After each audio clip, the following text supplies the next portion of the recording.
friends, I am Dr. Asha Bakshi from Indore. Welcome back to my Q&A series.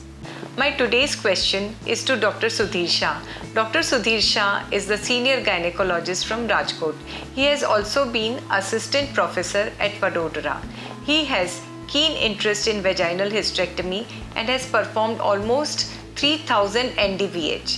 For the same, he has also devised a special needle, SRS needle, and he is also on the editorial board of Joggi. Dr. Shah, many times we see hematoma formation and febrile morbidity after NDVH. Please give us the tips to prevent hematoma formation, and if it forms, then how to treat it. Well, I appreciate the concern of vault hematoma and febrile morbidity following NDVH surgery. Many scientific studies have been done on this issue. The average incidence of vault hematoma ranges from 8 to 19% and febrile morbidity around 10 to 20%. Honestly speaking, I have not come across to such high incidence in my 3000 plus NDVH surgeries. I think it depends on many factors such as selection of patient, indication of NDVH, pre-operative protocols, surgical techniques, and post-operative management. Patients should be medically fit for surgery. Proper pre-operative protocol of antibiotics and internal cleaning of vagina by povidone iodine can take care of any vaginal infection. Surgeon skill and experience is really matters, and the surgery should be clean and bloodless.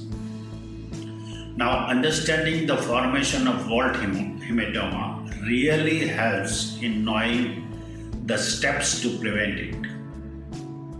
Vault hematoma is nothing but collection of blood from oozing tissues, serous discharge from necrosed debris, and of peritoneal fluid.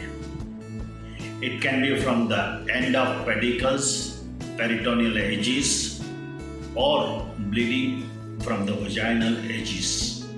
Now, to prevent vault hematoma, there should be perfect bloodless surgery, as I said. Dissection should be clean, proper ligation of pedicles, or it can be cauterized well. Proper care should be taken in closing the vaginal vault. Take the two angles first right angle and then left angle, and involve or include the uterosacral cardinal ligaments in that stitch. Then take the vaginal stitch, including the peritoneal edges, in a continuous locking sutures. I take 1 centimeter opening in the center of the vault for natural drainage.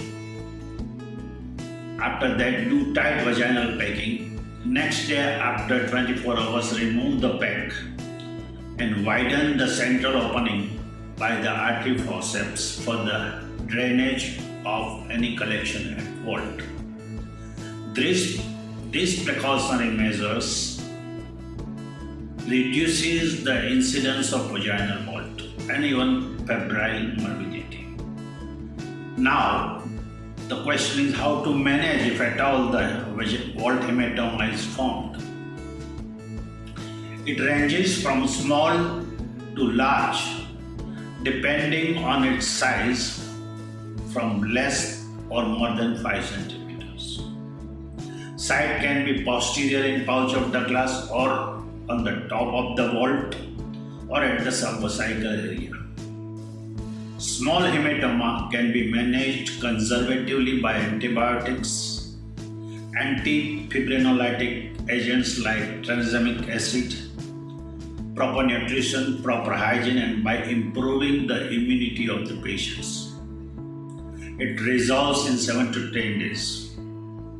So far as larger hematoma is concerned, more than 5 centimeters, it can be drained through the vaginal route under anesthesia by opening the vaginal vault and needling or cutting the wall of hematoma and drain it thoroughly. Extra large hematoma, extended more laterally, can be very well managed by laparoscopic surgery. Thank you.